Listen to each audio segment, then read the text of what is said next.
의원님 안녕하십니까? 네, 안녕하세요. 네, 있으시네요. 예. 네, 오마이 TV가 지금 이 현장 생중계를 좀 하고 있는데요. 네. 자, 오늘 체포동의안 찬성이 139표, 반대가 138표, 찬성이 한 표 더 나왔고 민주당 제가 의석수가 보기에는 같았는데 그렇게 네, 구분을 하더라고요. 아, 한 예, 표씩. 예. 그렇게 우선은 나온 네. 상황이고 그런데 이제 네. 시청자분들이 많이 좀 궁금해하신 게 네. 자, 압도적 이제 부결을 지도부가 좀 예상을 했고 여러 가지 얘기가 나온 상황에서 169석의 민주당 의석수에 한참 모자라는 이 부결표, 그러니까 이 반대표가 네. 나왔습니다. 여기에 대해서 어떻게 좀 평가하고 계십니까? 음, 생각보다는 많았는데 예상은 좀 됐었죠. 어, 그러니까 예, 이 흐름이 아주 뜬금없는 건 아니다. 왜냐하면 음, 그동안 공헌해온 바들이 있었잖아요. 몇몇 분들이. 네, 그래서 제가 보기에는 이탈한 표는 많지 않은 것 같고 아하, 유보 네, 유보한 거죠. 그러니까 지금 크게 두 종류가 있는 것 같아요. 한 30에서 35표 정도가 지금 민주당에서 어, 30에 이 35표. 부결을 하지 않은 표가 그 정도 된 거 아닙니까? 30표 정도, 네, 30에서 지금 35표 뭐 정도 될 거예요.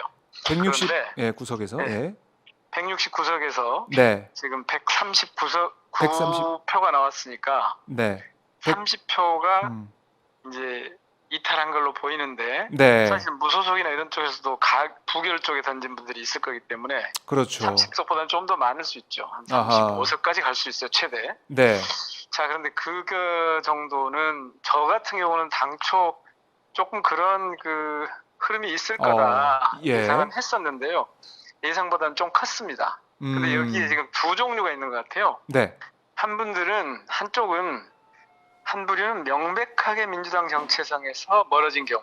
아, 그런 경우가 저는 3분의 1쯤 있을 것 같아요. 네, 그리고 나머지는 약간 그 유보적이면서 어, 대표를 비롯한 지도부에 좀 경고를 하는 그런 의미가 아닌가 그렇게 봅니다. 예. 그래요. 자, 예, 그러면, 예상보다는 좀 하여튼 저는 네, 압도적으로 부결될 거라고 보진 않았거든요. 아, 그렇군요. 예. 자, 그래서 이제 결과는 이렇게 나왔고, 네. 앞으로 이 상황이 민주당에 좀 어떻게 영향을 미치게 될까? 이것도 많이들 궁금해 하시거든요. 어떻게 예상하십니까?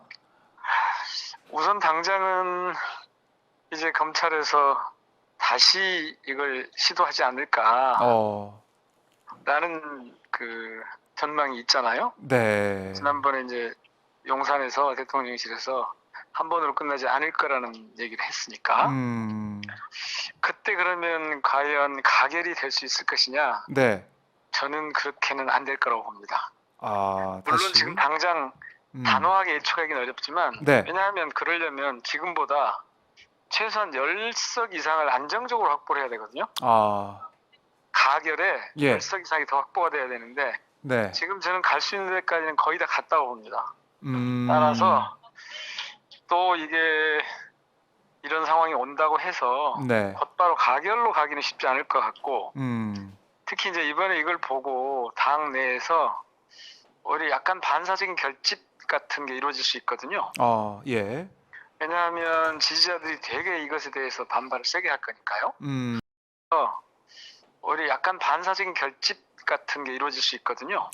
예, 왜냐하면 지지자들이 되게 이것에 대해서 반발을 세게 할 거니까요. 음, 그렇습니다. 그렇게 보는데 네, 물론 이거는 일단 이제 이런 상황이 다시 왔을 때 예전망은 그렇고 네, 그럼 민주당에 어떤 영향을 미칠 것인가? 네, 궁금합니다. 지금 당장 크게 영향을 미치지는 않겠지만 음, 약간 그 안개 속으로 약간 빠져 들어가는 네, 그런 게 있을 거고 이거는 이제 지지자들이 어떤 반응을 보이느냐에 따라서 음, 많이 달라질 것 같습니다.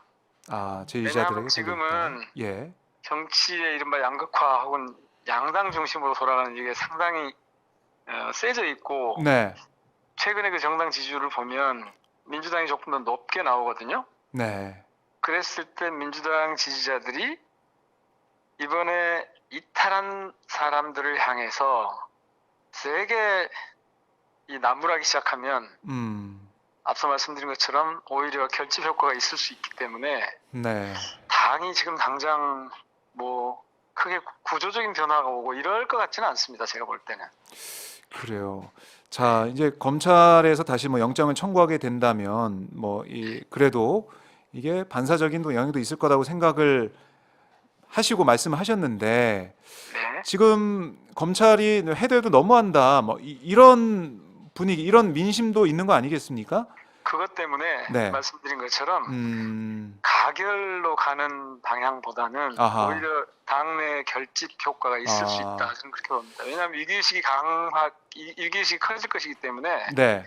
이런 위기의식이 있으면 당원들은 결집하게 돼 있거든요. 그리고 당원들이 결집하는데 거기에 반해서 의원 개개인이 앞서 말씀드린 것처럼 한 3분의 1 정도의 정체성이 완전히 좀 지금 달리 가고 있는 분들을 제외하고는 네.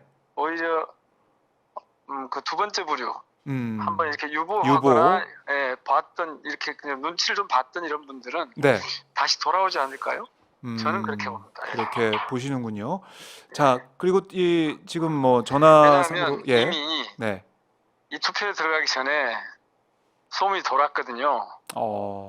이탈표가 꽤 나올 것이다. 네. 특히 기권표가 좀 나올 것이라고 했는데 어허. 꽤 나왔어요. 무효표가 10표 이상 나왔으니까. 그러게요. 공식적으로는 9표라고 돼 있는데 그렇기 때문에 이게 이제 한번 조금 표현이 좀 거칠긴 합니다만은 네. 간을 한번 본 거죠. 아하. 예.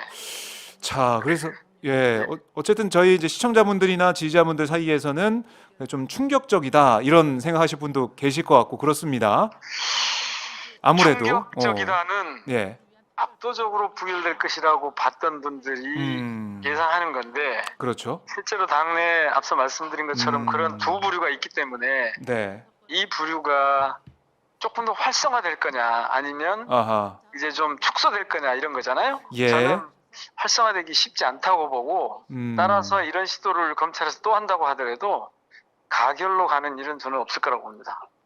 알겠습니다. 그렇게 예상을 하셨고 네. 그리고 이제 궁금한 게 지금 이제 김건희 특검 계속해서 지금 오늘 27일이니까 27일째 계속 농성을 하고 있는 거잖아요.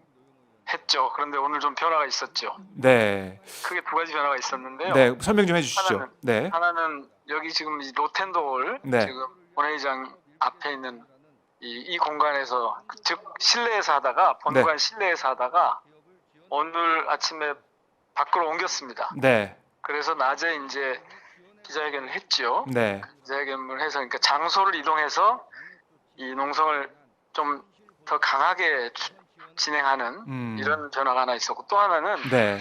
그동안 이상민 파면과 김건희 특검이었는데 그랬죠. 여기에 이제 이상민 파면이 일단 그 탄핵으로 갔어요. 전개가 됐기 때문에 네. 김건희 특검에 이 초점을 맞추고 있다가 근래 이제 그 검찰에서 그 법원에서 이제 곽상도 50억 이게 무죄가 나오면서 네. 50억 클럽 특검 얘기가 나왔지 않습니까? 그래서 이 이슈를 하나 더 추가해서 두 개의 특검에 대한 요구로 그렇게 가고 진행이 되고 있죠. 아하. 그런 크게 변화가 두 가지 있었습니다. 예. 네, 그렇게 두 가지가 있었고 계속해서 이 요구를 촉구하는 그런 게 이어가신다는 상황인데 어떻게 좀 전망을 하세요? 지금 상황에서? 이거는 지금 정의당이 키를 쥐고 있는데 네. 이 부분에 대해서 명확하게 전망이 쉽잖아요. 정의당은 조금 기다려 보시라, 차분하게 가봅시다 이렇게 이제 얘기를 하고 있는 상황이어서. 네. 그리고 그거는 이제 당에서 더 잘 알겠죠. 저는 지금 민주당 내에서 그렇죠. 당직을 맡거나 그러지 않아서 예.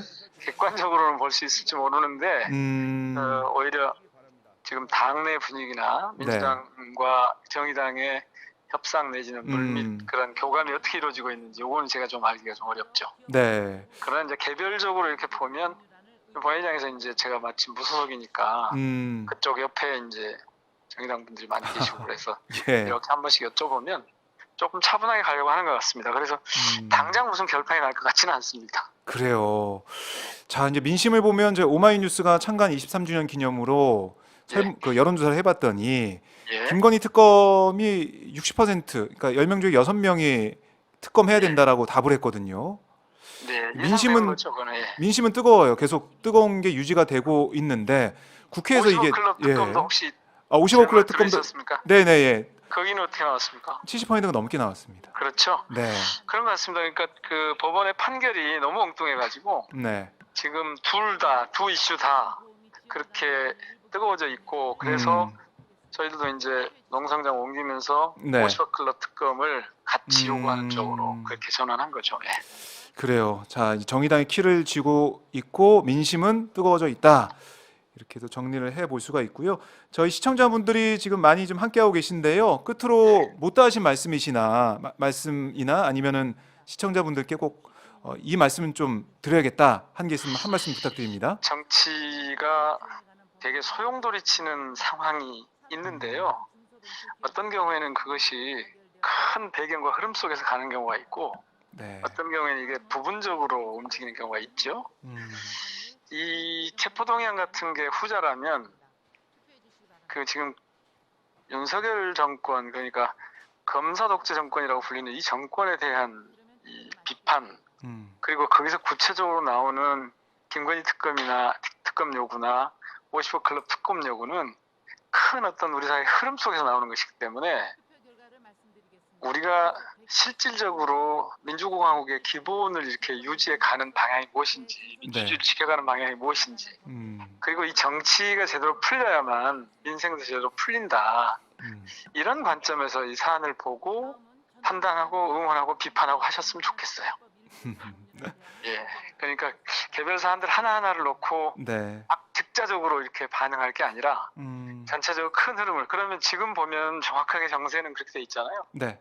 검찰 독재 정권을 강화하려고 하는 흐름과 이에 저항하려는 흐름이 있는데 전반적으로 지금 민심은 뭐 윤석열 정부에 대한 국정 평가도 마찬가지인데 민심은 후자 쪽이거든요. 이 저항이 더 강한 거거든요. 그러니까 윤석열 정부에 대한 비판의 흐름이 더 강하기 때문에 그 흐름을 계속해서 조금 더 응원하고 지지하고 그런 민심들을 모아나가고 그렇게 조금 차분하게 보면서도 이 본래 우리가 유지할 방향을 잃지 않는 것 이게 지금 중요할 것 같습니다. 네. 자, 아마 지금 이 방송 보시는 분들에게는 좀 도움이 되는 그런 말씀을 해 주신 것 같고요.